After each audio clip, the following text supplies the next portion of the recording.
which is lowering of fat, and lowering of blood sugar, hypoglycemic effect. Okay.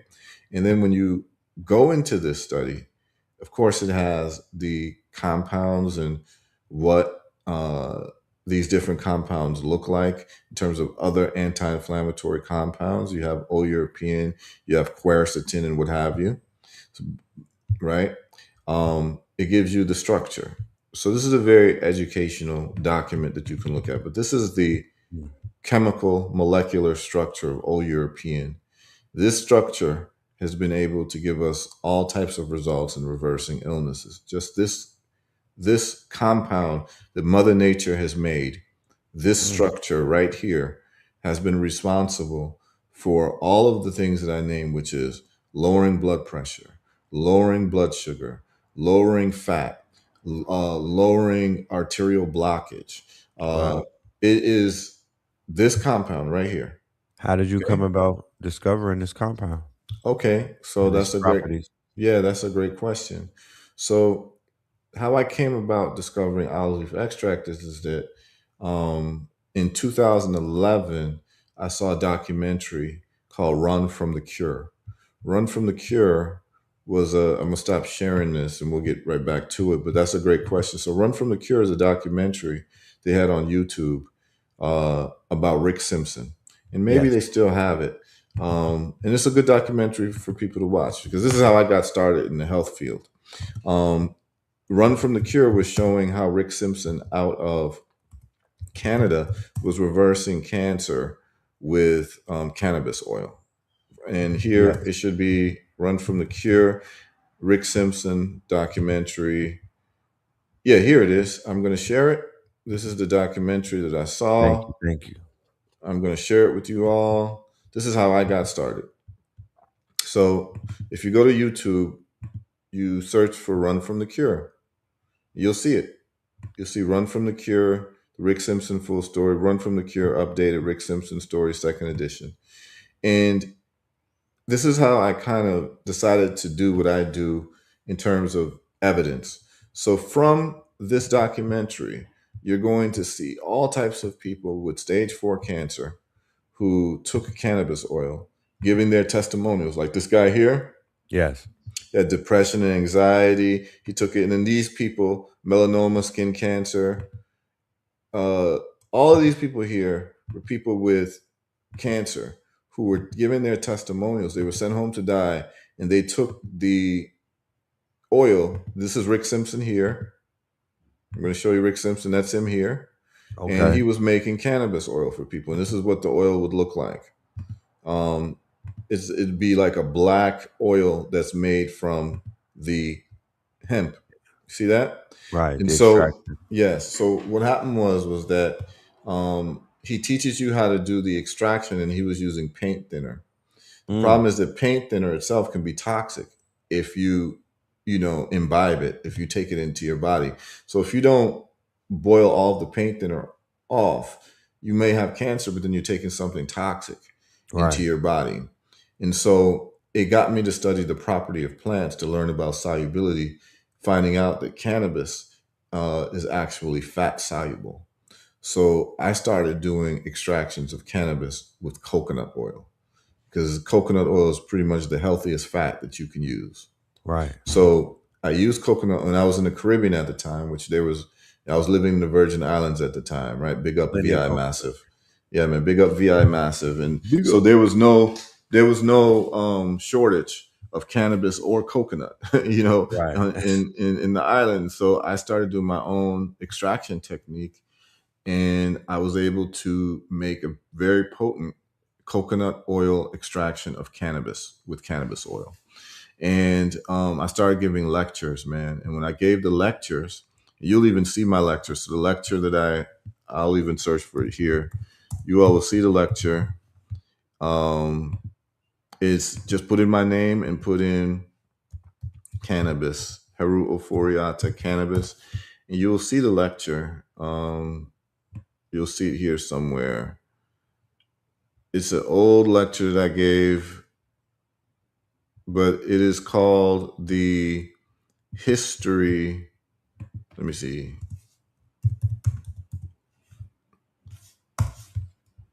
It's called The Legal and Medicinal History of Cannabis Oil. So I used my you look at YouTube trying to ban some of these things or trying to shadow it. They're funny. YouTube is a funny, funny place, man. But if I go here, I should be able to find it. Go here, go to my videos. I probably go to some of my early videos.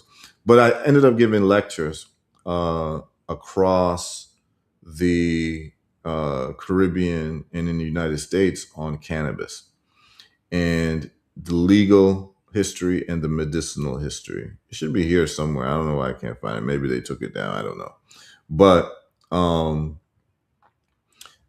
essentially what happened, Red Pill, is that when I would give these lectures, man, and showing like the science on cannabis oil and the endocannabinoid system and the documentaries like Run from the Cure, a lot of people would come to me asking for cannabis oil, and they were desperate. I'm talking about really desperate, like people who've got their family members on their deathbed. And the problem is that they'd ask me to ship it to them, and because it was federally legal as a Schedule One drug, it'd be illegal to do so. So I would show people how to make it, but people didn't want to make it on their own. Right. They wanted to buy it from me, and people were offering me a lot of money for it. And so, because of the legal problems, and then there are some other issues with cannabis oil. So, for instance, it makes people very high, right? So a lot of people can't handle the high, particularly if they've never had cannabis before. So you can imagine an 80-year-old grandmother with stage 4 cancer, and she's getting high for the first time, right? Some liked it because it lets you sleep, but it's a psychoactive effect that a lot of people, and you had to take pretty high dosages. You had to like dose yourself to like a gram a day, and the black oil that you just saw, that black oil is very potent. Like you could take a tip of a toothpick worth, and it would get you high for 24 hours, man. Wow. Yeah, and then so you have to dose yourself to like a gram per day, which is very, very difficult for people to do. So that was a hurdle, and then because it was cannabis, it was quite expensive, and you need to basically be able to take the oil from a pound of cannabis to make enough oil for the full course treatment. And so it can be quite expensive to get a pound of cannabis.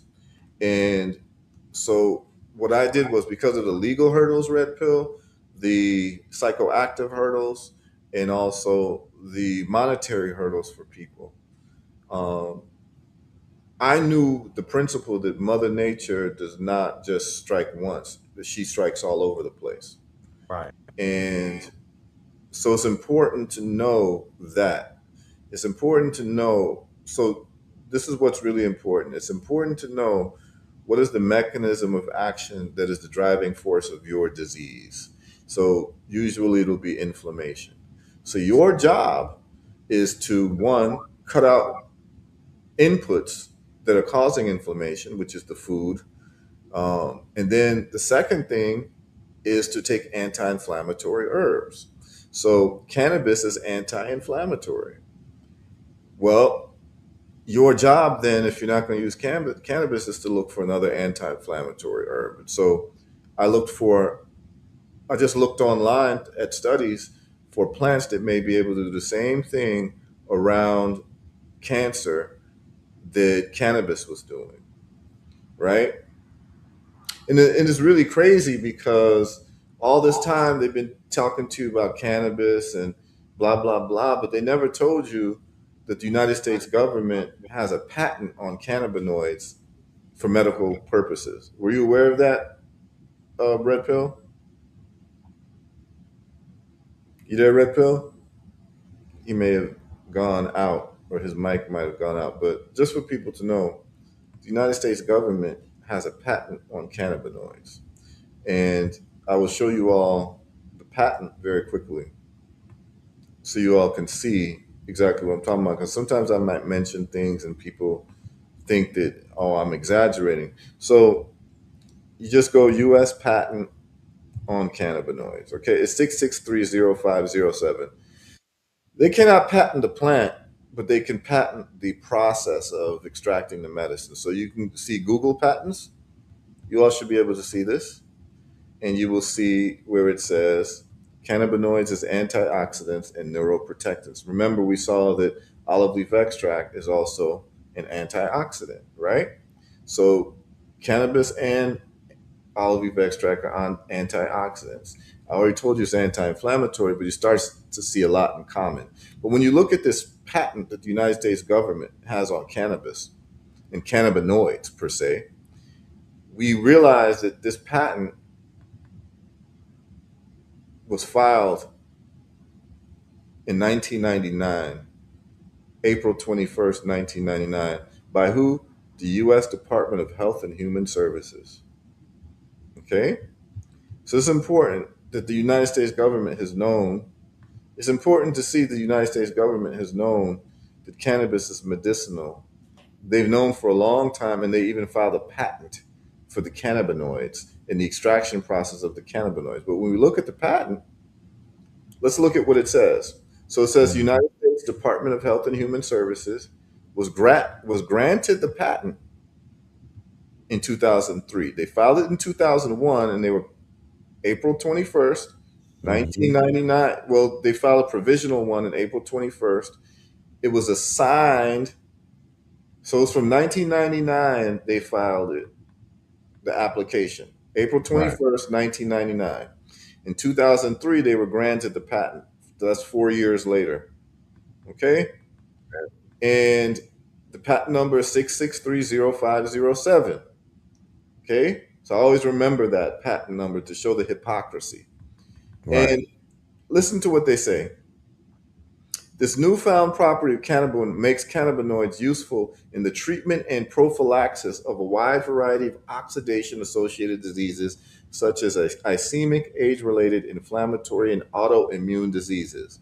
The cannabinoids are found to have particular application as neuroprotectants, for example, in limiting neurological damage following ischemic insults such as stroke and trauma, or in the treatment of neurodegenerative diseases such as Alzheimer's disease, Parkinson's disease, and HIV dementia. So the United States government has been aware of this, okay, to the fact that they filed a patent. And so I'm looking online and I'm saying, okay, they've got this information. I don't want to use cannabis because of the hurdles. What other plants? And we start looking at olive leaf extract. Okay. So I run across this study, Red Pill, to answer your question. This is the first study that I saw on olive leaf extract and cancer. It's this study right here. I'm about to share it with you all. You go to herbalresults.net, go to the science page, olive leaf extract science, you'll see all these studies. So we have the cancer section here. Olive leaf extract, cancer, and tumors. It was this study here that made me switch over to using olive leaf extract instead of cannabis. Oleuropein, a non-toxic olive iridoid, is an anti-tumor agent and cytoskeleton disruptor. You see that? Are you able to see that, Red Pill? I see it. All right. And I'm just going to go further and show you something explosive. So this was a rodent study, but it's very important. Check this out. It says, when administered orally to mice that developed spontaneous tumors, oleuropein, which is the active ingredient of olive leaf extract, completely regressed tumors in 9 to 12 days. Wow. This is a week and a half. Right. Wow. When tumors were resected, in other words, they cut out the tumors from the body, prior to complete regression, they lacked cohesiveness and had a crumbly consistency. No viable cells could be recovered from these tumors. These observations elevate oleuropein, the active ingredient of olive leaf extract, from a non-toxic antioxidant. So at first they just thought it's just an antioxidant and it's non-toxic, so that's great. But they're saying that these observations of the fact that these tumors had regressed between 9 and 12 days, and when you resected the tumors, they had no consistency. They were basically crumbling apart. We are going to elevate it from a non-toxic antioxidant into a potent anti-tumor agent with direct effects against tumor cells. Okay? And it says our data may also explain the cancer protective effects of the olive rich Mediterranean diet. Boom. So I saw that and I said, okay, this probably could be used for cancer. And then I do further research on the plant and I find out not only does it has all these studies on cancer, as we're dealing with cancer, we have studies on high blood pressure. So I'm going to share that with you all. I'll just share one by one, and then we'll go over the nurse practitioner and what she has to say. Um, so when you go to olive leaf extract science on herbalresults.net, again, I lay out all the science so that people can actually look at it. And you don't really have to ask me any questions because I've done all the work for you already. All you have to do is just go to the website and get the information. So here's olive leaf extract and blood pressure. The first study that we have is a study where they gave two groups of people olive leaf extract effective in patients with stage 1 hypertension comparison with captopril. Captopril is an ACE inhibitor, right? It's a pharmaceutical.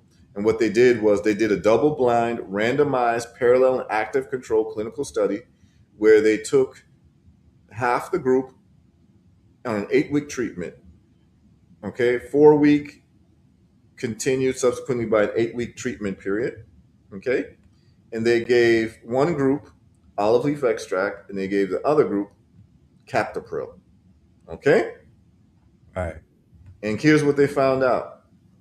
They found out that the group that was taking the olive leaf extract, this is what they say. Number one, there was a significant reduction in triglyceride levels was observed in the olive group, but not the captopril group. So what it did was it lowered triglycerides, right? And we'll talk about that in a second, but I just want to get through this for everyone. It did not lower, the captopril did not lower triglycerides, right? So that group, they had a lowering of blood pressure, but not a lowering of triglycerides, whereas the olive group had a lowering of the blood pressure and a lowering of triglycerides. And it says here, in conclusion, olive leaf extract at the dosage regimen of 500 milligrams twice daily was similarly effective in lowering systolic and diastolic blood pressures in subjects with stage 1 hypertension as captopril, given at its effective dosage of 12.5 to 25 milligrams daily. So what they're saying was that the olive leaf extract worked just as well as the captopril in this study. But in this case, the captopril did not lower triglycerides, okay? But the olive leaf extract did, right? And then when you look at the side effects of captopril, they're very concerning, right? And olive leaf extract doesn't have those side effects, right? So this study made me very happy. It's like, oh, not only does this have an effect for cancer, it's having an effect for high blood pressure. Okay. And so then I said, okay, it's working for high blood pressure and cancer. What does it do for diabetes? And then I looked at diabetes and I see these studies here. So then you click this. This is another study from the National Institute of Health. Olive leaf extract as a hypoglycemic agent in both human diabetic subjects and in rats. So it worked in rats and humans in lowering blood sugar. That's what hypoglycemic means. Glyce just means sugar. Hypo means lowering. Okay? And in this study, it says very clearly that the levels that olive leaf extract was very effective in lowering people's blood sugar versus the placebo. It says right here, okay? It improved glucose homeostasis in adults with type 2 diabetes, right? And it talks about the trial. 79 adults with type 2 diabetes were randomized to treatment with 500 milligrams of olive leaf extract. And this is the powder form, right, in a capsule. And we have a stronger version because ours is liquid, right? Liquid has a 98% absorption rate, whereas powder solids and capsules and tabs have a 10% absorption, right? So it was a 14-week study, and they measured glucose homeostasis, including the H1, the A1C, and plasma insulin, right? And this is what they found out. They said in the randomized clinical trial, the subjects treated with olive leaf extract exhibited significantly lower A1C and fasting plasma insulin levels. Okay? It says in the animal models, you see the same thing too. Okay? And so what we're seeing is it says here olive leaf extract is associated with improved glucose homeostasis in human beings.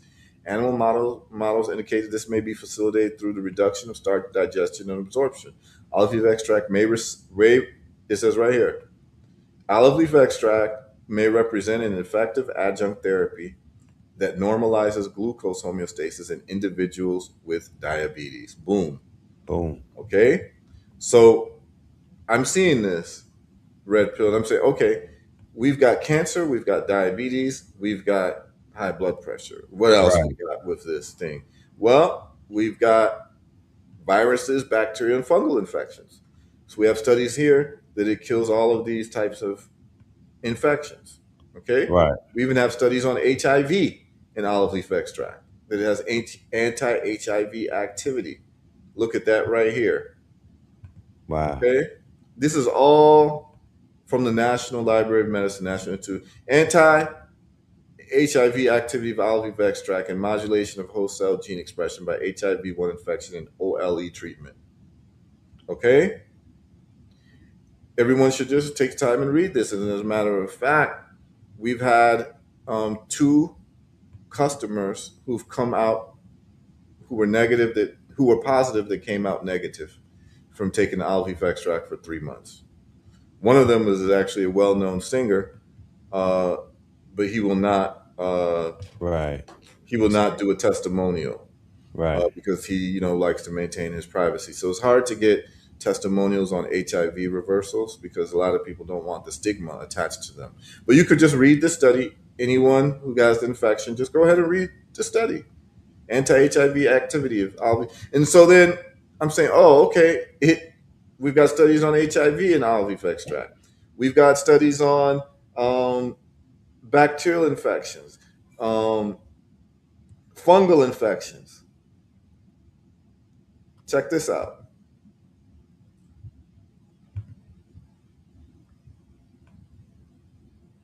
In vitro antimicrobial activity of olive leaves. Okay, they talked about candida. A lot of people have candida infections. Mm-hmm. Okay, candida was killed. Okay, E. coli was killed. Look at this. It says scanning electron microscopic observations of Candida albicans exposed to 40% olive leaf extract showed invaginated and amorphous cells, E. coli cells subjected to a similar treatment but exposed only with 0.6% of weight to volume olive leaf extract showed complete destruction. Wow. Okay, these findings suggest an antimicrobial potential for olive leaves. This is very important for people to really look at. That it just showed that it kills candida, it killed E. coli completely. Complete Right. destruction. This is not like halfway, it shows complete destruction. Wipeout. Yes. Okay. So I'm saying, damn, this is a powerful plant. So by that time, I had learned how to extract medicine from plants very, very well, y'all. What was Um, your level of excitement or enthusiasm? I'm wondering as each time you were yeah. going through this research and, proverbially knocking down these walls. I was very excited. So there's different levels of evidence, right? The first level Yes. of evidence that you want to really see is you want to see some scientific studies, right? Yes. Yes. And then the next level of evidence is that you have people who took the product and it's worked for them in eradicating their problem. And the highest level of evidence is you took the product and it worked for you. Okay. Mm. Right. Now, so here's the deal. I have had eczema behind my ears for over 20 years. Right. And I took the olive leaf extract when I first started experimenting with it. I gave it to myself first. Every good scientist should make themselves the guinea pig of their own scientific product first, Right. The test right? subject. Yes. So I made myself a test subject because if I'm going to give this to other people, I should have taken it first. So I took my own olive leaf extract that I made because by that time, remember, I learned how to extract medicine from cannabis very well using my own technique of coconut oil. So by that time, I understood the solubility of plants, I understood extraction processes, and I developed my own that made it very potent. That's why the Herbal Results olive leaf extract is stronger than anything else in the market because of the I actually did the extraction with my own hands.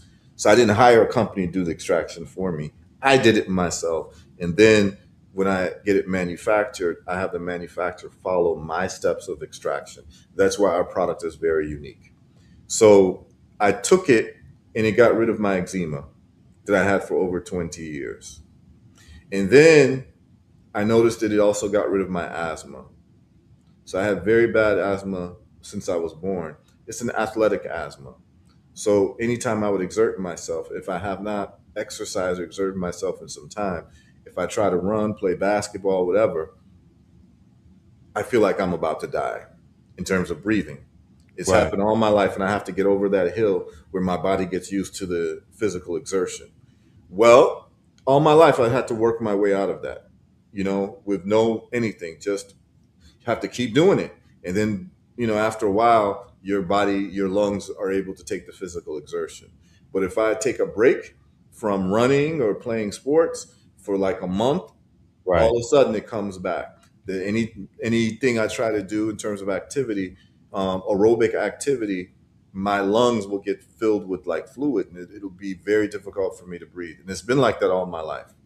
Well, I took the olive leaf extract, and then I was able to run and do things without that happening at all. So I got rid of my asthma. Okay, so when I saw that it got rid of my asthma and it got rid of my eczema, I said, okay, this worked for me very well. Then I had friends in the Virgin Islands who had high blood pressure and diabetes, and I just gave it to them, and it reversed their high blood pressure and their numbers went down dramatically within 48 hours. So I know that this thing worked. So I began selling it at a farmer's market uh, in the west side of St. Thomas, Virgin Islands, called Bordeaux. Anybody from Virgin Islands knows about Bordeaux. And so I was selling it out of my car. And then I was doing it for a couple months, and I got a phone call from a gentleman. I always tell this story, but it's worth telling a million times. I'm going to share this so you can see how everything came full circle. Um, so, Red Pill, to fully answer your question, you all should be able to see the testimonials page on Herbal Results. Yes. Yes. So, this gentleman called me right here. This gentleman here, Dr. Charles Harrigan, right? This is the YouTube video right here.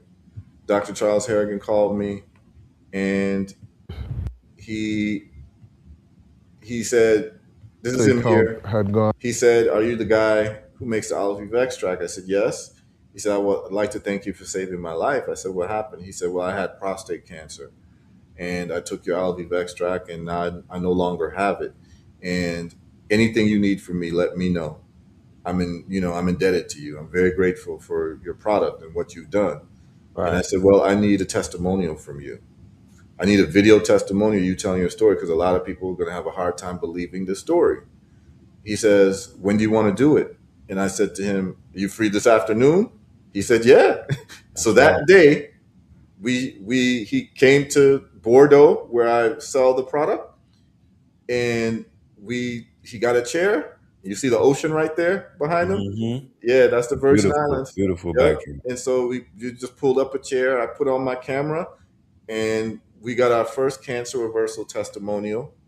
And that was 9 years ago, brethren. See that? Wow. Okay. And this is our very first testimonial. His PSA went from 5.9 to 0.45. When he was urinating blood, and he was That's bedridden. That's how that. bad he was. And within 2 weeks, all his symptoms went away. And within 2 months, his cancer was gone. And this is the only thing he took was the olive leaf extract. Okay. And then, my brother, 2 months after him, this woman here calls me on the phone, Velma Samuel. And she says the same thing. Are you the guy who makes the olive leaf extract? Yes. Thank you for saving my life. I had a I'm the breast mama. tumor. Mm, And anything you need, let me know. I said, can you do can you do a testimonial? And right. she said, yes, I will. So we met at the beach. So here we are at the beach. It's called Brewers Beach in St. Thomas. And we did the video testimonial of how her breast tumor completely disappeared by taking the olive leaf extract. So she tells her story. You know what I'm saying? This is before Zoom and all of that. So I had to physically, be present to interview folks. So this is not me doing it online like how I do it now, where I can interview people from all over the world. At the time, there was Skype. Probably could have done it on Skype, but it was nice because, it's a small island and so it's easy to meet up. So we met up. I put my camera on and recorded her, and she told her story. And so I knew that we had something big with this olive leaf extract. You see, she's holding it in her hand, and she tells her story. And I would just tell anyone, do yourself a favor, man, and go to herbalresults.net and just spend some time watching these beautiful testimonials. Beautiful testimonials. Yeah, just spend some time with it, man. Just watch these testimonials, because these testimonials, they're changing everything. They're changing the narrative, man. And we're doing this work one by one. Like I told you all, I have a stage 4 prostate cancer reversal video that I'll be recording this week. And this brother's story is a fascinating story, how we were able to crack the code on this one. Um, it's a brother out of Trinidad who lives in New Jersey contacted me. We've been working for a year, and his PSA was as high as 46, and now it's non-detectable. It's below zero point 0.1, and he's going to tell his story. But please, people, just go to herbalresults.net, go to the testimonials tab. You and your family should sit down. This is must-see TV. You see all these cancer reversals. You're going to see high blood pressure, diabetes reversals. You're going to see other illness, epileptic seizures, psoriasis, and all of that. We've got more and more coming. Every couple of weeks, we're recording more. So just people take some time, man, and look at this very seriously. Now, what I was going to play today, but Red Pill Adams asked a very good question. I was going to play this video today, but the hour is almost up. And brother Anthony's not on, so I want to kind of keep the show to an hour today. But this is just the homework for the listeners, man. You got family members, you yourself, you either got high blood pressure, diabetes, or cancer, or kidney failure. Just take some time and watch the testimonials on this page. You ain't got to email me a million questions, because the people telling you their stories are going to answer all of your questions, because they no longer have these diseases and they used our protocol and our products at Herbal Results. And all you got to do is press play, and you're going to find out exactly what to do. And this is the video that we were going to play today. We're going to play this video. I'll play a little bit of it with Herbal Results, and we are here. I'll speed it up a with little bit. sister that I have met for the first time, but we've known each other through social media, and we started doing some inbox conversations. And I thought it would be good if we captured the conversation on video, just so we with this library of great results with olive leaf extract and people going through healing. So why don't we just allow this young lady to introduce herself and just talk about your name, your age, your background, what you do professionally, and we can just move on from there. Okay. So I am Dr. Faison. I'm a doctoral prepared nurse practitioner. I have been practicing for 22 years. My certification is in family practice. Um, of course, in family practice, we deal with the same things, the majors, hypertension, diabetes, high cholesterol, all those things that can largely be managed through lifestyle practices. But somehow we often find ourselves on the other side where we're needing to manage these things, medications, or well, at least under the allopathic model, we find ourselves managing those things with medications. Um, I would say I first started using olive leaf extract back in 2015. I do not remember how I came across the product. Um, You talking about the although herbal results? Herbal Results, your product. Mm-hmm. I've stuck with it. Um, I probably can say that I ventured off one time to get some of the olive leaf extract because your Herbal Results is in such demand. Sometimes we can't get it, but the quality of Herbal Results olive leaf extract is unmatched. So I think probably most of my life I have embraced alternative medicine, although I practice um, under allopathic model, but I've always embraced more traditional approaches to managing my health for myself. So it's been a journey for me Mm-hmm. in incorporating and investigating, products or substance supplements, I should say, that work best for me to manage my health. Now, for me, there is a family history of high blood pressure, diabetes, and so that was always on my radar to make sure I'm paying attention to those risk factors and the numbers. We pay attention to numbers, and so that's how I got started on that. Were Just you to were you having any of those issues yourself? When I first started, no. Maybe a few years later, as my stressors have gone up and down, I have had some challenges with my blood pressure being elevated, and probably more recently I have. And one of the issues for me has been consistency, especially when I did not have an issue. For Mm-hmm. example, with my blood pressure, um, my results with Herbal Results olive leaf extract it's always been immediate and sustainable. So there were times when I find I would have taken the extract for a short period and my blood pressure was normal, even sometimes leaning towards the low side. And Mm-hmm. so I would back up. And then Mm-hmm. when I see my numbers creeping up again, then I pick it up again. And so What's your that's what's highest numbers happening. then? What's the highest? Yeah, the highest blood pressure numbers you've ever had. Between 150 and 160, which is a scary thing for me Okay. when I'm used to being in the 110s to 120s. And Okay. so I know there's something going on, stress related, lifestyle related, when my numbers get beyond the 120s. When I'm even in the 130s, then I'm paying attention. Okay. So of recent, a lot of things going on, a lot of changes, in this healthcare environment. We're dealing, people are sicker. I'll just say it that way. So we're dealing with a lot. And so I actually was presented with what I would call an hypertensive emergency. So being at that systolic 150, that's an emergency for me. Mm-hmm. Um, and in that moment, I did go on to a medication, probably some element of fear Mm-hmm. and wanting immediate results. And then I remembered, wait a minute, you have olive leaf. And so hence me reaching out to you. Right. What 2 days ago? Yeah. I always try to keep one bottle on hand. So I do have one bottle already, but I always like to have my backup. And so I was traveling, and as soon as I got home yesterday evening, I took a dose of the olive leaf, and both systolic and diastolic, which is top and bottom number, down 10 points within the hour. So I always see immediate results for myself. Now, in dealing with patients, um, it's always been an informal recommendation. In the allopathic world, we like to be able to point to studies, what have you. And sometimes I don't want to deal with all of that. My approach has been, or my experience has been that when somebody is ready and engaged with their health or Mm-hmm. managing their health, then Mm-hmm. it's not a fight. It's not this push and pull.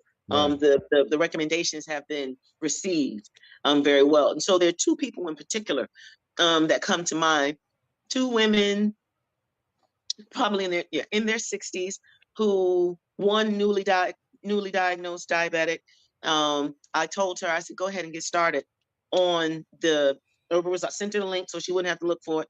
I told her, go ahead and get started with the Herbal Results olive leaf extract, and she did. You know, in the allopathic world, you know, one of the initial medications we use is metformin. They had already started her on metformin. Her initial hemoglobin A1C, which is that 3-month average number, was over 10. Well, she started the Herbal Results olive leaf extract, and after 6 months, her hemoglobin A1C was below 5, and she was able to come off the metformin. Another woman that I came into contact in a class, in a vegetarian food preparation class, I'm sure you know him, Baba Dana Denard. Yeah. We were in the class and just talking like we do. And she was talking about having such a difficult time with managing both her blood pressure and the diabetes. And of course, right away, what came to my mind was Herbal Results. And, you know, we met every 2 weeks with this class. And within that 2-week time period, she said she had been back to her doctor. The doctor said to her, I don't know what you're doing, but your numbers have improved significantly. Continue. So I've seen this happen. I've seen this play out over and over again, specifically with high blood pressure and diabetes. And, you know, I think that it's such a good result because those two specific disease processes kind of impact the body in similar ways in terms of the stressors on the adrenal glands, on the liver. And we've seen how the bitters, how they impact the overall liver health. And so that's one of the things people don't talk about when you're talking about diabetes. Somewhat you hear the impact of stress with high blood pressure, but you don't hear it so much when you start talking about diabetes. And it really is a component of that.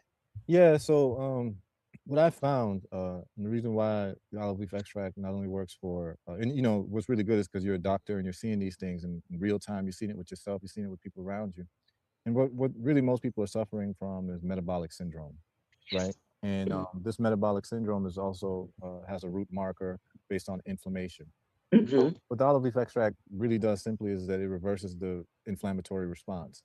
And what's going on with people is that, so for instance, with hypertension, that's just inflammation of the arterial walls. Then you've got the issue of diabetes, which is really just insulin resistance. Now, the thing is that the hypertension can also be a result of insulin resistance too, because metabolic syndrome is always coupled with insulin resistance. People are eating too much, and they're eating too much refined carbohydrates, which is causing a, you know, they have high glycemic indexes in these foods, these processed foods, which is then causing an insulin outpouring in the body, which then creates insulin resistance because it's just insulin always being triggered. And that's what metformin does, is that it creates insulin sensitivity. But the problem with metformin is one form of metformin was recalled a few years ago for causing cancer. And then the other problem with metformin is that if you look at the side effects of metformin, the first side effect listed is death. Like literally, when you go to drugs.com, metformin side effect, the first side effect is death, and it's coming from lactic acidosis. So, you know, you're actually one of the rare doctors and medical practitioners who will give people an alternative from pharmaceuticals, right? You see people and you say, hey, try this.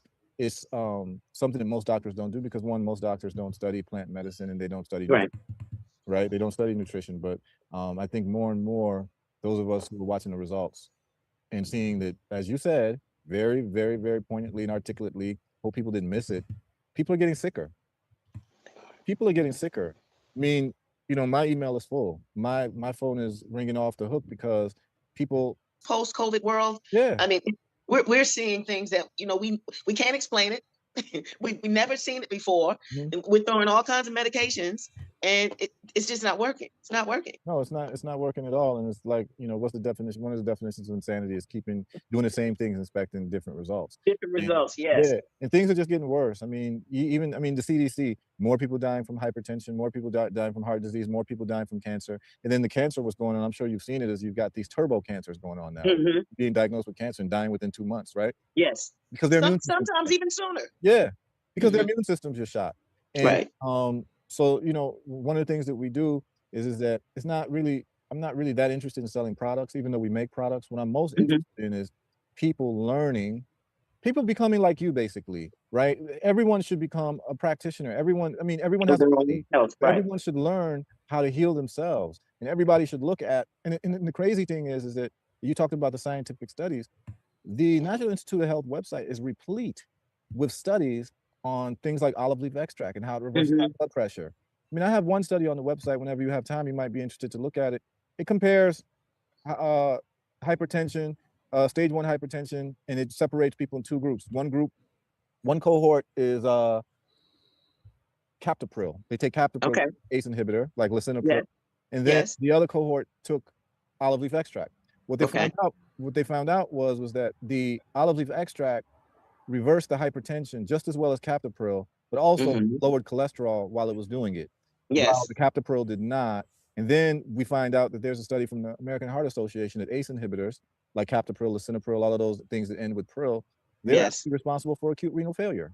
The studies are out there. They're clear. I mean, it's very clear that it's out there.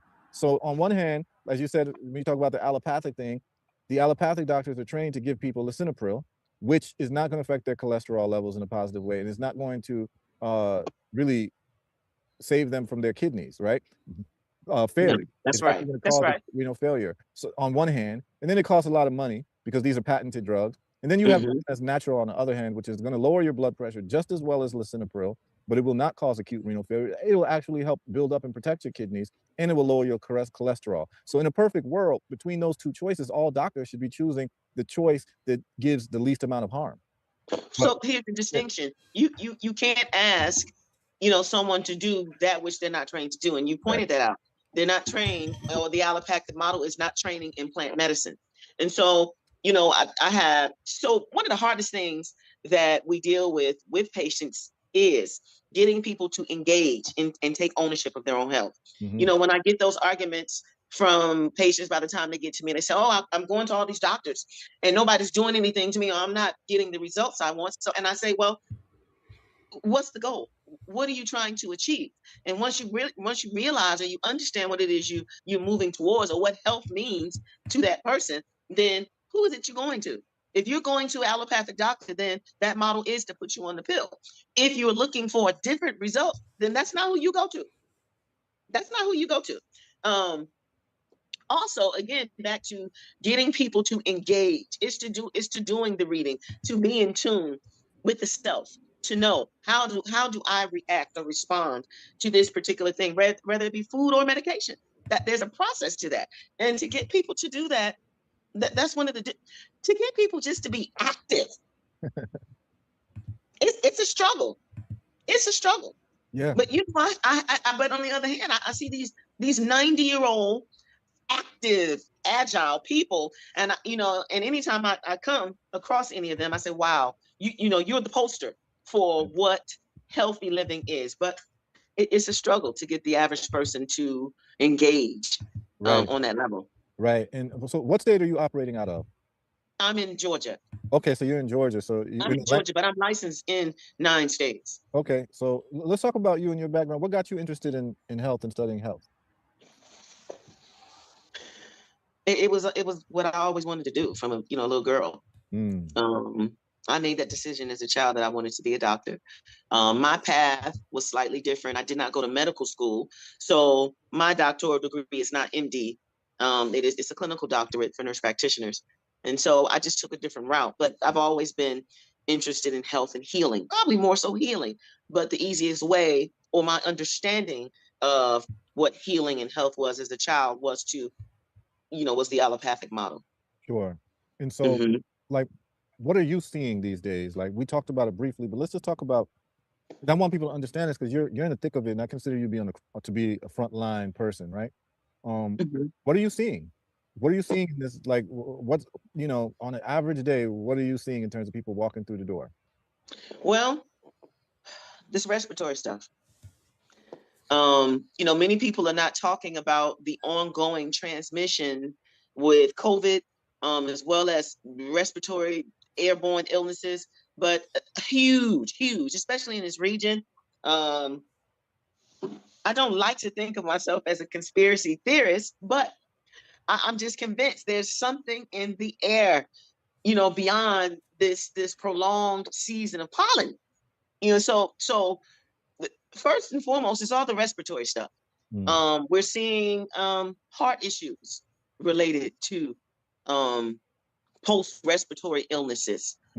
Those are the big ones. But and when you talk about the chronic illnesses, that's always there: the hypertension, the diabetes, the cholesterol issues, the kidney disease.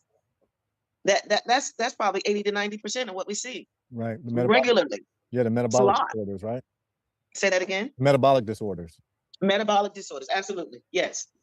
So absolutely. 80 to 90%. 80, 90%, right? That would be 80 to 90%. Hypertension, diabetes, autoimmune illnesses, cancer, basically, right? Right. And like you said, much rooted in chronic inflammation. It's ongoing across the board.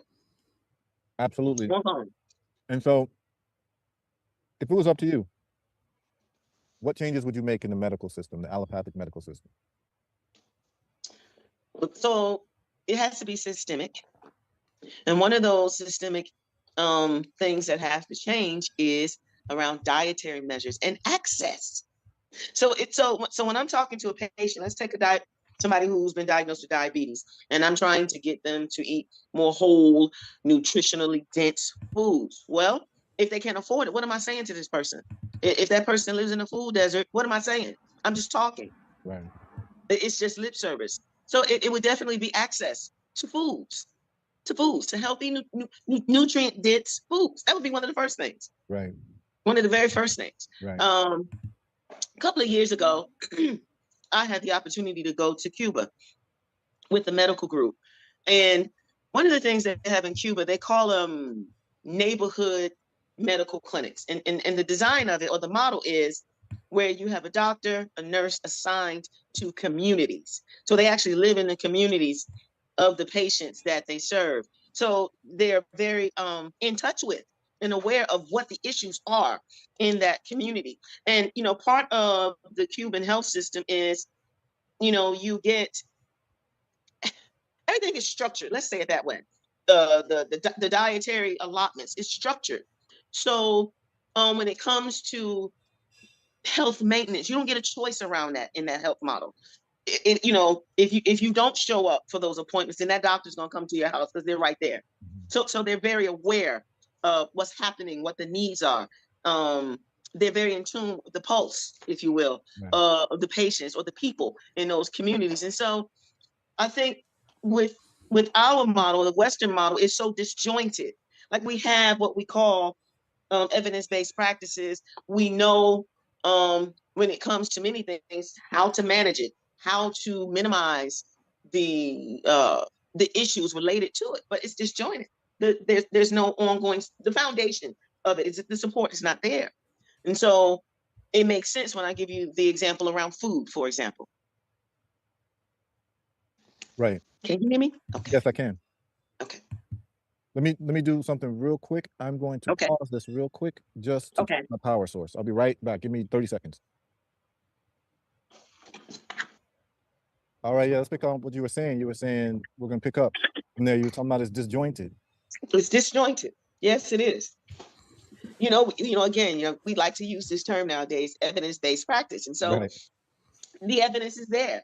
And so, the lifestyles we lead, it's just, it's almost like you're set up to be in the chronic state of inflammation with the high cortisol levels. It's almost unavoidable because of the lifestyles. Absolutely. And people aren't. And I'm talking about myself too.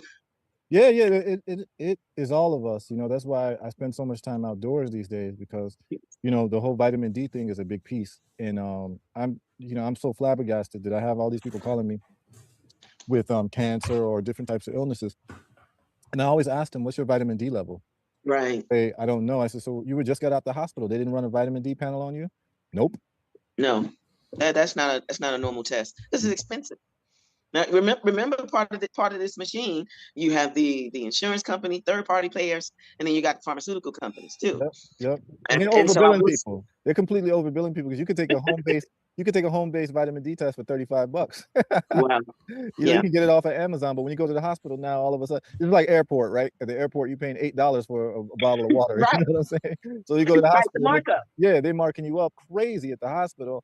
But these vitamin D panels that are missing from people's health analysis is, to me, one of the biggest forms of malpractice, because they know, I mean, look at what you said, respiratory illnesses. They know that vitamin D is actually responsible for how inflammation is handled in the respiratory walls. Like, it's Yes. actually one of the main things. And most of, you know, I say it over and over again, and especially when it comes to people with darker skin. hmm Most of us are walking around, particularly North America during the winter, we're walking around with vitamin D levels under 20, Right. which is literally, And- and I say to people, it's like walking around with AIDS, Right. because you're just subject to opportunistic infections.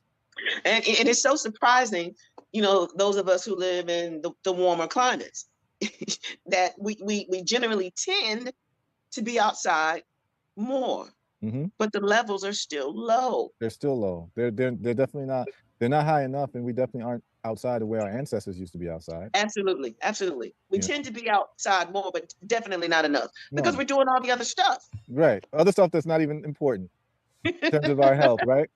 In terms Yes. of our health. And I mean, we're a tropical people, so we need to be in tropical environments, and it affects, Right. you know. I always point to a study that came out of Sweden hmm during COVID, and a lot of people who were dying from COVID in Sweden were Somali refugees. And they have a very liberal policy in Sweden hmm on refugees. So they had like whole apartment buildings, like what they call projects, for all of these Okay. Somali refugees. And within 2 years, they had the worst health outcomes than any other group in Sweden. I And believe that. and during the pandemic, they suffered the most. And what they found out was that all of them who suffered were vitamin D deficient. They had hmm D levels under 20. And when they were in Africa, when they were, you know, by the equator, their vitamin D levels were much higher. And these are outdoor Right. people that you've now thrust into a winter environment. They're Right. indoors all the time, and they're just getting sick because they get no exposure to the sun. To the And sun. sun exposure is free. It's free. And no one make money off Yes. of that, you know? I mean, during the winter, Right. you take vitamin D supplements, but the supplements are very cheap. We make it at Herbal Results. We sell it for $20. You know what I mean? hmm It'll last you a month. So it's like um, we live in a world, in a society that does not equip us with the proper information to save ourselves. Right. You know, But who's responsible? But whose responsibility does it become? it The becomes self. ours. The Yes, self. self. It becomes self. You That's know. why like voices like yours is important, because it's not like you're not talking from like hunches. You know, it's not like it's not you have a hunch, or like you think this. This is what you see every single. I mean, that's another way to really interpret in evidence-based medicine. We have that, Yes. that what they're doing Yes. ain't working. We Right. got that evidence. You see it every single day. Right. You know, which made you want to Yes. think about Absolutely. alternatives. You know, for the past several years. So this is one of those areas where, you know, I always say, you know, I don't need to be right about everything. And this is one of those things where I want to be wrong about, but it hasn't shown to be so. And unfortunately, what we're seeing around the world is that health is now becoming a thing of the elite. hmm And it's an unfortunate thing, but that's the trend. Right, right. Because they also know, a lot of them know that a lot of it is based on diet, lifestyle, They have nutrition. access. That's Yeah, right. then they have access to all of these things. And then a lot of these, you know, you have a lot of doctors. I talk to a lot of doctors who are defecting themselves. They're hmm defecting from the allopathic methodology because they're seeing that allopathic methodology is just a rotating wheel for just pharmaceutical prescriptions. And hmm they're not seeing the results. You know, some of them were very serious about being doctors and nurses and actually helping people. And they're seeing that they're Right. hurting more than they're helping, you know? And I've got so many stories, like heartbreaking stories, but I think it hits home when you have somebody who you love and they're going through the system and they're not getting better. Not only they're not getting better, they're getting worse. They're getting put on more medications to deal with the Right. effects from the original medications. You know what I mean? Right. It's all the time, you know? Right. So you're saying that basically you would like to see something like what they have in Cuba, where you have a more integrated approach where the doctors are embedded in the communities. They become hmm community. And then that hmm also gives a certain level of accountability, right? Yeah. Yes, it does. Yes, it does. And you know, under the Cuban system, you don't get the choice of whether you want to engage or not. You Right. know, so you know, like for example, when Obamacare rolled out, everybody was covered under insurance. Everybody was covered, but that didn't mean that because people had insurance now that they were actually going to go, at least for the preventative screenings. So that was the other piece of that. Okay, now Mhm. now you got access. What do you do? What's the next step? And it was for too many people, it was a ball of confusion. Zavala, but you don't have that option in Cuba. You have to. It's part of their public health model that every citizen will be engaged and have access to the health system. Yes, yes. And by the way, with the blockade, I know that's a political term, even with having so little, Cuba is at the top, is one of those countries that's out at the top with very good health outcomes that even rival, some of the top westernized countries. Right. So, and it shows you it's not about the money, it's about the approach. It's about the approach. Yep. And I saw this in El Salvador, I went to El Salvador 2 years ago, or a year and a half ago, when they made, so I went for a different reason. I went because I remember that. Yeah. Yeah. And they had their pandemic hospitals. And they actually have one main hospital in San Salvador. And so when I went, you needed no test and you needed no vaccine, proof of vaccine. I was like, oh, this is very interesting. So you enter the country, you did not need to get those PCR tests or anything. So you went to the country, then you come to find out that they took their main hospital, their biggest hospital in the country, and they made that their pandemic hospital. And it was empty. The hospital was complete. Wow. And this was in the height. So they did something right. Yeah, well, let me tell you what they did. Anybody who's a citizen who presented with symptoms were given a care package, and for free. And the care package had vitamin D, zinc, ivermectin, and Z-Pak. Yes, that's what they had for secondary infections. So everyone who got sick, the moment you presented with symptoms, you were able to get this package for free. Right. But what that did was it kept people out of the hospitals. Right. Hospitals were completely empty. There was nothing going on. People were just. But that made sense. Yes. It made sense from a national perspective because the burden of managing, fiscally, we're still recovering, aren't we? Yeah, I mean, you know it more than anybody. You know it more than anybody. We're still dealing with it. We are, but we're still dealing with it. We are still dealing with active COVID infections, and I never stopped. In fact, I got the recommendation from you. The D3K2, the quercetin, the zinc. I never stopped. Right. I never, because I'm still seeing patients. Right. And so when you see the patients, so what goes on for you when you see the patients and you know a different method than what the hospital may recommend? I mean, how are you able to maneuver around that or maneuver with that? So in conversation, I just say, you want to protect your immune system. You should be on things that protect your immune system. Right. You might want to get some zinc. Right. Have you had the D3K2? Right. You can go to this health store. So I just put it into the conversation. Right. And, in my documentation, I may say something to protecting the immune system without necessarily putting in the specifics of what I told, what I said. But I'm always, that's part of my normal conversation, even when I'm not talking to patients about people being on immune boosters. Right. And D3K2 is at the top of that. Yeah. And zinc, of course. Yep. Those two especially. When I come across people who are at more or higher risk because of respiratory challenges pre-existing, then I may say to them, you might want to keep on hand the NAC, the acetylcysteine, for mucus and things of that nature. So it's so. Yeah, I think it broke up for a second there. What was the last thing you said there? I said it's so much a part of what I do that, to speak of that is part of my normal conversation. Excellent. So what I've done is, I think this might be a nice follow-up conversation for us. So, recently I've written a book on my experience with eradicating cancer.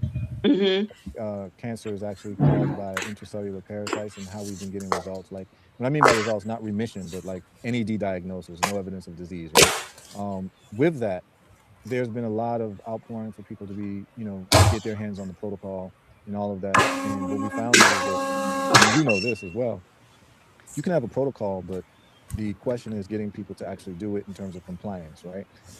Going to take their vitamin D, are they going to stop eating donuts? Are they going to, you know what I mean? So, we put together this Herbal Results Health Accountability Community. In the community, I think you'll find this interesting, and I think I'm going to tap in with you at a later date and we can talk this out more. But what it is that the community is a community where you have people who are sick And then you have, so it has 3 levels of people: people who are sick, people who used to be sick with a particular illness and are no Mhm. longer sick with that illness, and then people who are healthcare practitioners who actually care Mhm. about people like you. Yes. So what would Mhm. happen is that, say for instance, someone's been diagnosed with cancer. Well, what we know is that when someone's diagnosed with cancer, it's a very scary diagnosis. Absolutely. It creates a lot of psychological trauma, and Mhm.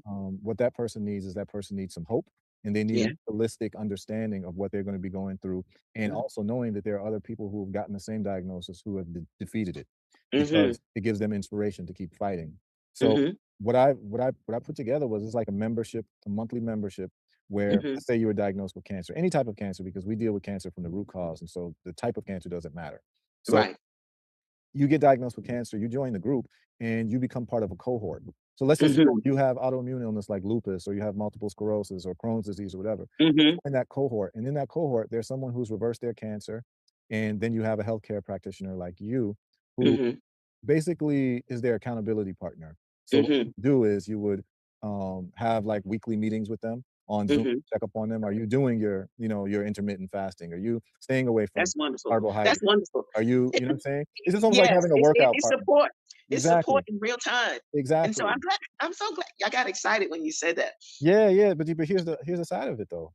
Um, you get paid because Well, that's good too. yeah, yeah, yeah. So what I'm looking to do is I'm looking to bring in healthcare practitioners, people just like you, who've been doing Mhm. it, and you understand the allopathic thing, you understand the holistic thing, and you're able to understand what the person would be going through and to be able to guide them through. But then you also have someone in that leadership circle who is a cancer, someone who has defeated cancer.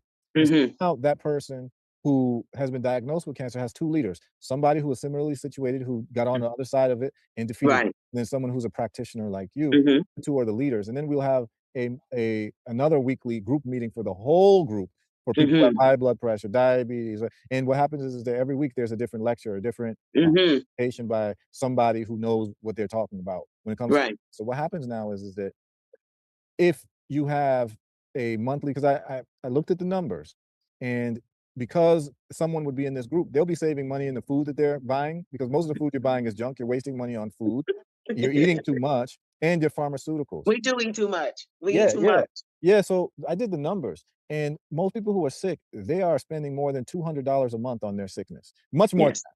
So what At I'm saying, least. yeah, That's low. yeah, That's low. that's low. So what I'm saying is that you can join the community for as someone who's sick for $200 a month, and it's gonna Mhm. save you more than $200 a month. And then within probably 3 months, your problem will be corrected. But what it does is it allows, so imagine we have 1,000 people that are a member of the community, and they're all paying $200 a month. That's Right. $200,000 a month.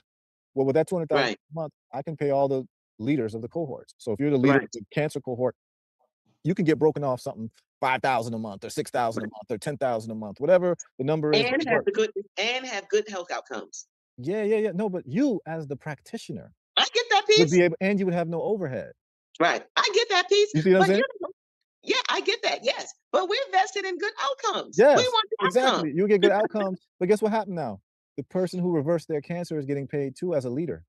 Oh, So guess what that means now? What that also means is that the person, and I don't know if you're still there because it looks like it froze up, but it also means yes, the I'm person, here. that means that the person who had cancer or who has cancer is now not only incentivized to heal themselves for their health, but to Right. heal themselves, they can get paid as a leader too.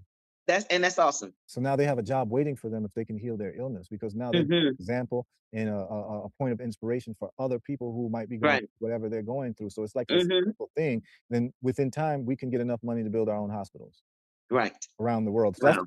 that's the model that I have, and it's up and running right now. So for someone like you, definitely I would love to invite you to be part of it as we flesh things out more. But Absolutely. I think you could be a Absolutely. great resource. Just your Yes, I spirit. think I so just I too. just I just love your spirit. So it's like Oh, I thank would just you. love to be able to work with you, you know what I'm saying? And to Yeah, make but sure that you're being compensated. you're doing some awesome things, But I got real excited when you mentioned the network that you're building because I did my doctoral work was with people with type 2 diabetes, Mm, and that is exactly what I did. I set up a support program where people knew. Well, they were taught about different foods, how to prepare them, exercise. There still was that medication piece, but they had the ongoing support, and that ongoing support. The data showed that it improved their quality of life and hence the outcomes, the overall health absolutely. outcomes. So that's why I was so excited about that. Yeah, yeah. I mean, great minds think alike. You know what I'm saying? Um, Yes, yeah, no one's gonna save us but us. That's the bottom line. No one's right. gonna save us but us, and you know it. I mean, you're in the healthcare community, and I've always said it. It sounds like a joke, but it's beyond funny because it's tragic. But Hmm. anytime you are a black woman and you go to the medical system, they're looking to just give you a hysterectomy for the smallest thing. You can walk in with a headache. They say, "Oh, maybe you should get a hysterectomy." You can walk in, your fingernails got cracked, and, "Oh, we give you a hysterectomy," you go in with a toothache, they wanna give you a hysterectomy. So I'm gonna go back to the health literacy and the individual engaging in the self. You know, I can't tell you the times that I have had the most frustrating conversations with women about managing um, women's issues. I can't tell you the times this thing like with elective C-sections. You mhm, know, it's like, what are you thinking? That is a very it's a very real area. This is a source of frustration for me when it comes to women's health because we simply don't know our bodies anymore, and you know that's such a basic requirement of just living in these bodies that we live in, just to know your body. I'm not even talking about being in tune with the self. Just know your body, basic things. But we're not there. We are not there. We're so far removed. So there's that disjointedness again. How mhm, everything is just so disconnected. right, But I agree with you fully. The you spotting hysterectomy. right. Smallest thing, hysterectomy. You know what I mean? Shoulder ache, hysterectomy. Like, they don't these people are crazy. They're absolutely crazy. They are crazy, And what it is, is population control. And we know what it is. We know what the history is in terms of, you know, the Western Hemisphere and the medical history. Anyone's really interested and doesn't believe in anything that we're saying, just go get a book, Medical Apartheid, and Right, read that right. book, Medical Apartheid, and you'll understand that we're actually being very, very light in what we're saying. Like, Yes. you read the book, then you understand how dire the situation is. Hmm. Because It's people don't have another the book I want to context. say. It's called Medicine. Yes, medicine, Yes. you know? Yeah. Yeah, The so information is there. The information is there. yeah, the information's there, so, there's nothing more important than your health. Anyone knows that, when you're sick, you think about the days when you were healthy, and you want those days Right. back, and Right. there's no amount of money that people would exchange for their health. So That's absolutely right. Absolutely right. I'm so glad you said that. That old debate. Oh, that old adage of, "Oh, you got to die from something." And I would say to people, I've never heard anybody on a dialysis machine say, "Oh, I had to die from something." right, No, they want their health they restored. want their health restored. They want their health restored, and they'll do anything for it. Um, That's right. they'll do anything for it, but sometimes they won't do everything for it. You Not know what I'm everything. saying? Right? Which means, Yes. like, actually stop eating those donuts. Stop eating, stop eating that All the pound cake. processed foods. Yeah, all All, the no, processed all food. the food items. The Yes. food items. Yep. But when you live in a food desert, you got a Dollar Tree or a General on every block with the Yeah, food items and yeah, not the fresh foods. not the fresh foods, right? Yes. Yep. So, we're gonna work on that. We got some farm solutions for that too. But, Yes. I just wanna thank you. Thank you. I wanna thank you for making yourself available, not just to me in this interview, but it seems as if you're really making a difference in the community that you're serving, I in try. Georgia, and, you're spreading the good word of alternatives that they can. I know that you're limited in terms of the allopathic, regime that Hmm.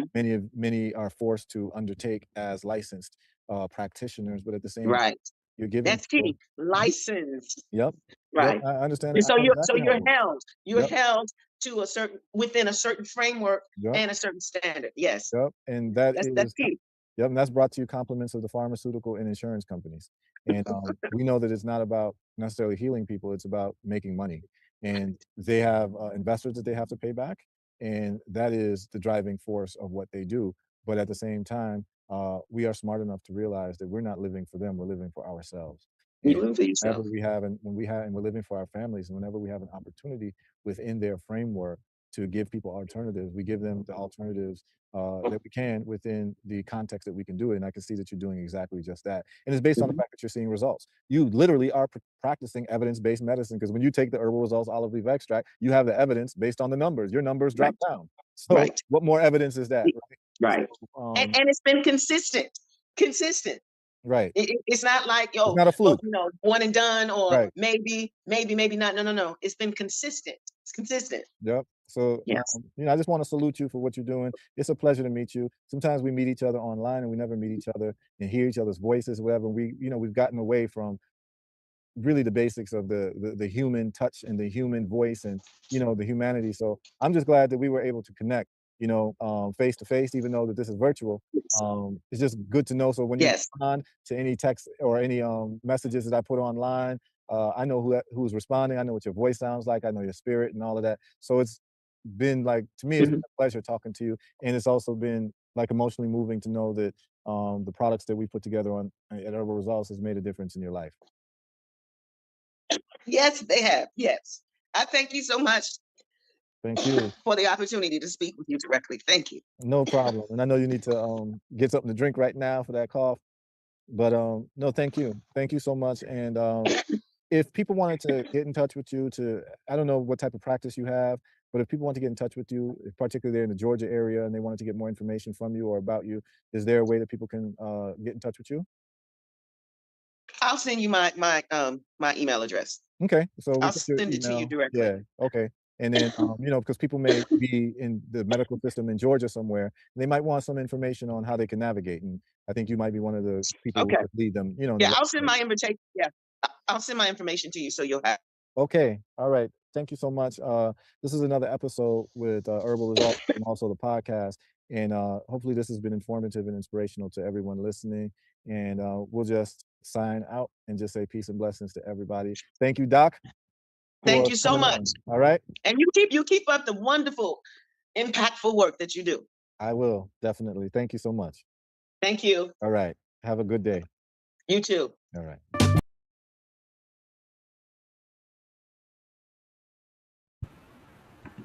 All right. So hopefully you all enjoyed that.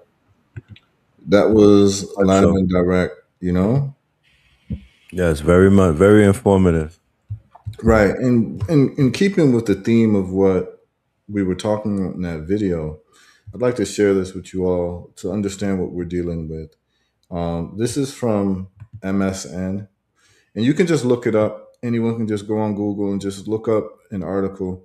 You can just type in Goldman Sachs curing patients, right? And so what happened was that Goldman Sachs, which is a big investment bank, you've heard of their name. They did a report on the medical industry. Basically, in the report, they came out with that. They just said curing people from diseases is actually an unsustainable business model. I want you all to just really understand what I just said.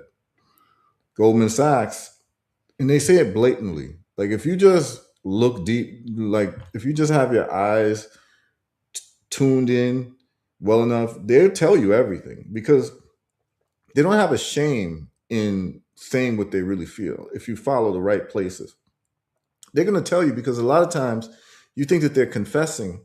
They're not confessing, they're bragging. This is what you need to understand. So here goes Goldman Sachs. Here we go. So none of this is conspiracy theory. Red pill, can you see this? Yes. This is from MSN. Okay? This is not Haru's network. This is MSN, Microsoft Network. Goldman Sachs warned curing patients isn't a sustainable business model in 2018. 8 years later, biotech is quietly proving the bank right. Okay? They're literally saying, and anyone could just look at this, and there's articles. Look at the articles that you see when you put in Goldman Sachs curing patients. You'll see the same. Goldman Sachs asks, is curing patients a sustainable business model? This is from CNBC. Okay, so when we're talking, what we're saying, and YouTube is trying to take this down and what have you, none of what we're saying is outside of the realms of what they are saying themselves. They literally are telling you that curing you of a disease is not a sustainable business model. They can't make the money that they want to make. Look at these articles. They're all up. Is curing patients a sustainable business model? Ask Goldman Sachs. Okay? Is curing bad for business? It's official. Curing patients is bad for business. You all see this? It's crazy. Okay. So if you're looking for these people to solve your problems, they will not be solving problems for you. They're not in the business of that. No, that's not literally. You said it perfectly. That's not their business model. Okay? So it is up to you now to do your due diligence, people. We do this show every week. Every week we show you this information and we show you ways to solve your own problems. We do it in health on Mondays, we do it with wealth on Wednesdays. And we're giving you the tools to do this. But we're also giving you receipts. So that anything that we say that sounds crazy to you all, I'm going to give you receipts. And so all you got to do is just put in Goldman Sachs curing patients. And you'll see all the articles that come up with Goldman Sachs literally saying that it is outside of the business model of the healthcare system to cure you. Okay? Like, it's there. And we try to tell you, but I'm just going to let them speak for themselves. And all my lectures I do, all my presentations I do, very little is commentary that I'm making. I'm just reading to you what they're saying in their studies and in their own articles. Okay? It's all over the place. It is all over the place. And they don't even, like I said, they don't even try to hide it because they don't have to, because they know that you're still going to go to them. Because what they've done through the educational system and through the media system is taught you learned helplessness. So that you feel like you have to farm out your health to a group of people in an industry that has no incentive on curing you. Okay? It's bad for business, according to them. I want you to really pay attention to that. Show this to your family. Show this. This is why I do what I do in my lectures. That's why, when I talk about what we talk about, maybe 1% of the time I talk about the products. 90% of the time I'm talking about the pharmaceuticals you're taking, how to research them and the side effects. I'm teaching you how to actually look at health from a first principles point of view. And then the products then become irrelevant. The reason why it becomes irrelevant is because once you understand the mechanism of action to why you're sick, you can start. It doesn't matter what part of the world that you're in. You just have to find out what herbs do what, right? It just turns out that if you can get herbal results olive leaf extract, you're going to get quicker results because it's just so potent. But let's just say you can't get olive leaf extract somewhere. You know what I mean? And you're somewhere in the world you can't get it. Well, you need to know in the environment, what are my anti-inflammatory herbs in my environment? Then the next thing you're going to ask is, what is the solubility of these herbs? Is it water soluble or is it oil soluble, fat soluble? Then you can start preparing the herb yourself. This is how you end up becoming a useful, productive human being who is not trapped into helplessness. Because what has happened is that the educational system does not teach you how to heal yourself, and it does not teach you how to set up business. It does not really teach you how to run a business. It does not teach you how to invest. It does not teach you how to read charts. It does not teach you how to solve your own problems, which are the most important problems. And the two most important problems that human beings have is health and wealth. So you notice that the educational system is completely silent or backwards on those two issues. That means it is incumbent upon you to be able to be the person in your family who turns all of that around so that the issue of health becomes something that you can solve and the issue of wealth becomes something that you can solve because now you have the tools to think about it the proper way. And people will be surprised. Like, once you give a person the tools to think about a problem and to solve it, you'll see how efficient they are in solving the problem. And I'm going to end with this. Your lack of knowledge is expensive. And I'm gonna break it down, and this is gonna segue into Wednesday's show. So Wednesday, we do the wealth part.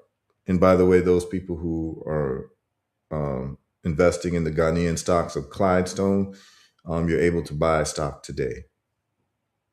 You haven't been able to buy stock, thanks to Kai Wilson. She reached out to the CEO. He said Monday it'd be available, and I was up at 6 a.m. when the market opened, and I bought some more Clydestone stock. And now I'm up I think I'm up like 70%. But anyway, I'm gonna end with this story. And this is a story about Elon Musk. And I need you all to just don't worry that it's Elon Musk, because I know a lot of y'all, don't like him. And I mean, there's good reason not to like him, right? But he's doing some things that's important to pay attention. So, some years ago, he wanted to start a rocket company. So what did he do? He went to countries where they had rockets that they weren't using. So what happened was the old Soviet Union had disassembled, right? The USSR had disassembled, and you had these different countries, Russia and blah, blah, blah. So they had a lot of like missiles and weapons and rockets that were just out of commission.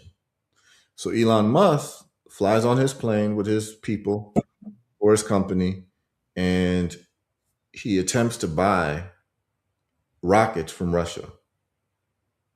The Russian government gives him a runaround, and they mark up the price of the rockets tremendously. So they even agreed on a price, and then the Russians reneged on him, and he was very upset. On his flight back from Russia to America, he's on the plane with his engineers, and he asked them a question. I need you all to listen very carefully. This is what you call first principles thinking. He said, they gave us a price for these rockets. I know it's overpriced. I need you all as the engineers to find out all of the pieces to make a rocket and how much it would cost us to make our own rockets instead of buying it from people. Guess what he found out? He found out that I think the Russians were trying to sell him one rocket for $100 million or something like that. But he found out, I think it was $200 million they're trying to sell him a rocket for. But he found out that all of the parts necessary to make the rocket cost about $2 million. Okay? So he realized that they could literally get all the parts and put them together and make a rocket for $2 million, as opposed to paying $200 million for an already made rocket that they were going to mark up. So what did they do? They found out how all the parts to make a rocket and built their own rockets and even improved upon it. And this is what we're doing in Ptah Set anyway. But check this out. This is the important part, and I need you all to listen carefully. What Elon Musk said was this. You see, the price was $200 million that they were going to buy the rocket from someone else, but it was $2 million to make it yourself. So the difference is $198 million, right? Right. Okay. Do you know what he calls that difference? He calls that $198 million gap. He calls that the idiot tax. I want y'all to listen carefully. The idiot tax is what you have to pay for your lack of knowledge. Right. So because they at the time did not know how to make a rocket from scratch, they would have to pay $198 million more, which is an idiot tax. Right. So why am I saying what I'm saying? What I'm saying is that every time you're going to the hospital or doctors and you cannot solve your own problem because you haven't taken the time to learn about your problem and reverse your problem, you're going to end up paying an idiot tax. Everything that we pay for that we do not make ourselves, you're paying an idiot tax because you don't know how to make it. And because you don't know how to make it, you're being penalized. You're being penalized literally what was the difference? 100x. 2 million to 200 million is 100x. So 100x is the idiot tax. But if you are able to learn how to do things for yourself and solve your own problems, you are no longer a victim of the idiot tax. So, myself, I haven't been to a doctor in how many years? I'll go get my own tests and I'll pay cents on the dollar for it because I'm not going to pay an idiot tax. Okay? I make things on my own. Like the things I do, I make on my own because I'm not going to pay an idiot tax. It's either an idiot tax or a lazy tax. But to be lazy would be to be an idiot if you want to pay 10 times to 100 times more for the same thing that you could actually solve the problem on your own. But because you don't want to take time to learn how to solve the problem, other people will solve your problem for you and have you pay an idiot tax. Okay? This is very important for people to understand these concepts. We don't have these conversations enough. So people are just moving through the world willy-nilly. And everything that you're doing, everything that you're buying, understand that you're paying an idiot tax. For something as simple as pizza from Domino's, you could make the same pizza at home if you just learn how to make it. But because you don't want to learn how to make it, you're going to pay an idiot tax or the lazy tax. So this is real, particularly if you don't have what you call excess income. Now there's times where you'll pay for something just to save your time, but you shouldn't be paying for something because you don't know how to do it. Not in the information age. You should only be paying for something because you don't want to spend your time doing it, because you could use your time in a better way. This is what wealthy people do. They'll pay other people to do things for them because the time that they're spending booking a ticket or going to the grocery store, they could be spending making money doing something else. So they'll rather pay someone to do something for them so that they don't have to basically have their time cannibalized. Okay, so this is what wealthy people do. But what poor people do is we end up paying an idiot tax for everything because the educational system never teaches us how to thrive and to solve our own problems. So we become dependents and self-helplessness is taught to us. Other words, don't start a business, become an employee, right? This is what the schools teach you. That's why, the most important thing they do is they teach you how to write a resume, but they don't teach you how to write a business plan. They don't teach you how to invest. They don't. And the reason why I know this is because I have friends with MBAs who call me asking me, how do I invest? And I'm like, you got an MBA. They didn't teach you in MBA school? Nope. Like literally. Okay. So and I've got doctors calling me with all types of sicknesses. And I'm like, they didn't teach you how to reverse your high blood pressure in medical school? Nope.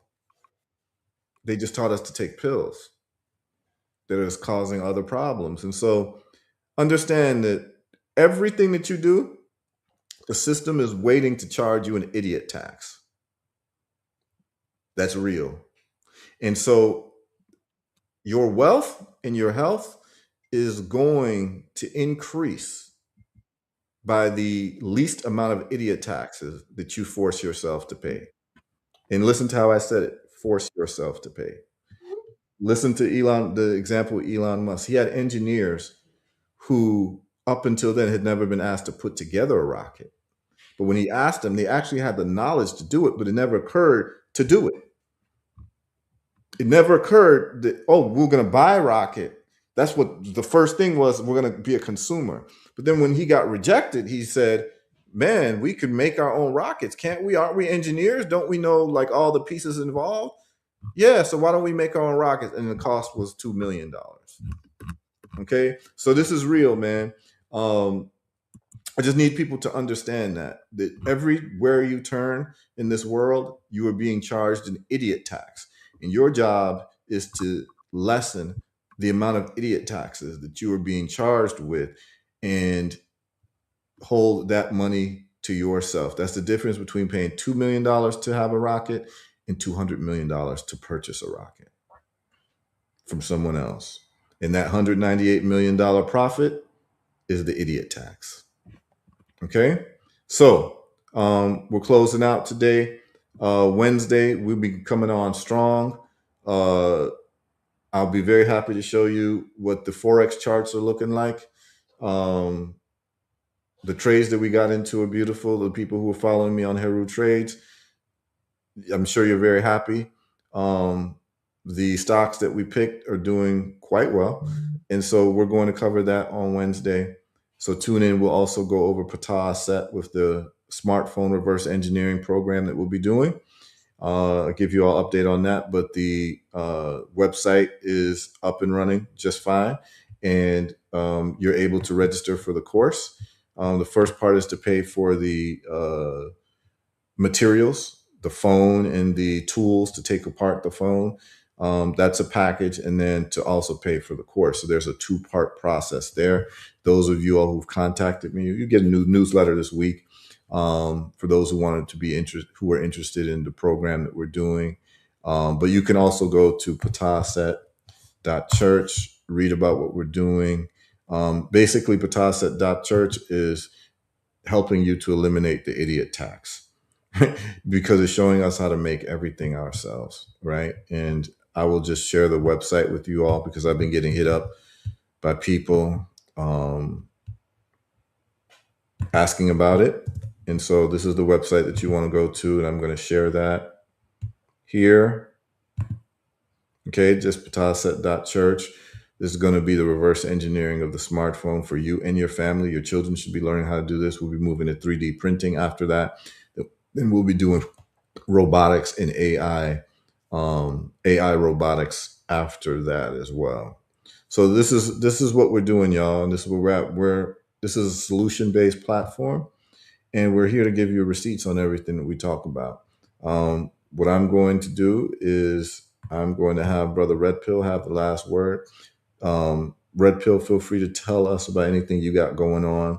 If you got a show this evening, people need to tune in to all of that. And then, we'll see everyone on Wednesday. But please take the last word, Red Pill. Yes, Melanin Mondays tonight on Know the Ledger 444 and Know the Ledge, the YouTube channels, and also on our Facebook platforms as well. Melanin Mondays, that is 8 p.m. Eastern. And we have some events coming up. We have Patreon exclusive at the end of this month. We're going to be bringing our good brother Ross Ben to talk about the prediction markets and also his predictions for the rest of 2026, because he's very, very precise in calling out things that were going to happen in the first 6 months of 2026. So we're going to follow it up so the brother could give some insight based off of the precession of the equinox and the movement of the stars. We also have September 13th, an album release party in Atlantis, in Atlanta, for the Voltron Volume 1. I welcome everybody to come out. That's going to be very powerful, very powerful. That whole strong end. We have a Stone Mountain climb. We have a block party in the West End.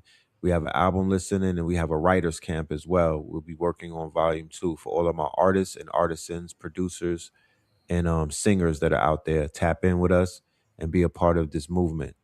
So yes, with that being said, I want to say thank you for your time. Thank you, everybody, for showing up on this early show and tapping in with us. Shout out to everybody on the replay. Leave some comments. Be interactive in the comment section. And any questions, comments, and concerns, make sure that you leave them. Peace, love, and light. See you Wednesday. All right. And we end with the website because people are texting me, what's the website? herbalresults.net. You can watch the testimonials there. You can order the products there. You can look at the scientific studies there as well. herbalresults.net. Bless up, everyone. See you all on Wednesday.